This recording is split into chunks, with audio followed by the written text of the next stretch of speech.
5 seller mistakes to avoid selling this spring.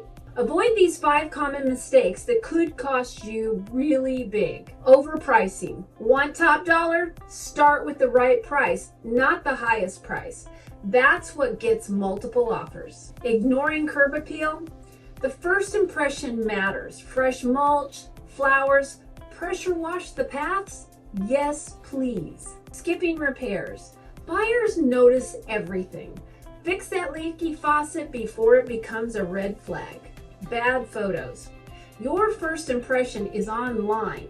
Dark, blurry pictures, they pass. Bright, pro-level shots, that's the ticket. Being inflexible with showings. If buyers can't see it, they won't buy it. Be easy to schedule it. Want a smooth, profitable sale? I've got your back. Let's do this right the first time. I'm Cheryl Folks with eXp Realty. Give me a call.